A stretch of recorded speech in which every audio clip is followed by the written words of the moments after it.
Well, no one wants to pay for a service they didn't receive, right? A woman reached out to us saying that her mom's nursing home kept charging them even after her mother died.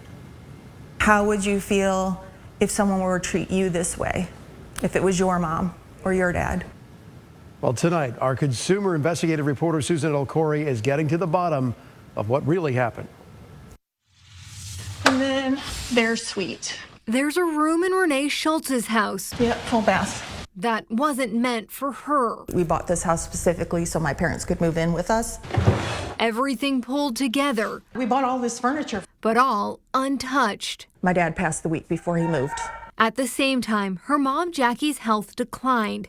Instead of moving in, she went to Sun Tower's memory care unit. Jackie's getting her exercise in. Jackie taking her new home in stride, where she'd spend the next 2 years. I remember getting the call. Then in June, The ambulances got there and they were not able to help her. He had told me she passed. I wanted to see her and be able to say my goodbyes and just touch her. the next day they went back one more time. We knew that we needed to get her things from her room.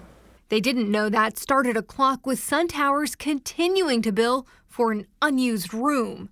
How would you feel if someone were to treat you this way, if it was your mom or your dad? Schultz said she packed her mom's belongings the day after she died. The only things left were some clothes and bed sheets. We had told them several times that it was their stuff that had been donated to my mom. Almost a week later, Sun Towers called. Told me that we would be charged up until the day that we got everything out. Going back there after losing her was difficult enough, and then to have to put things in trash bags.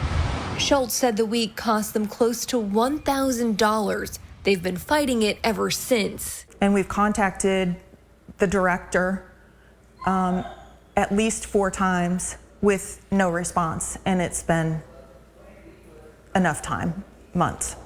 Have you ever heard of this, a facility charging a family after someone's died because there were still items in the room? Daily. It does happen. And you think about it from the facility standpoint, you know, they have a business to run. They need heads in beds to pay the bills. Attorney Michelangelo Mortallero runs an elder law firm. I always treat senior living entrances and exits very similar to, again, like an apartment. I'd be that thorn and I'd grab somebody from the business office and say, hey, I got everything out of mom's room, but I want someone who has authority to walk the room with me. He says when a loved one moves out or dies, their contract with the facility should spell out all responsibilities. You may want to take these contracts and have an attorney review them and give you a legal opinion on, you know, is this good, is this bad, and what are my obligations under the contract. Hi, my name is Susan Elcori. I called Sun Towers.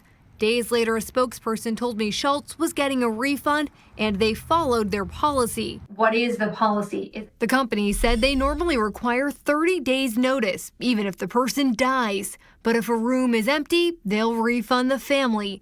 They claim there was a communication issue. While it's not an extreme amount of money, it's a lot of money. Schultz got her refund at a price she said no family should pay. It's devastating.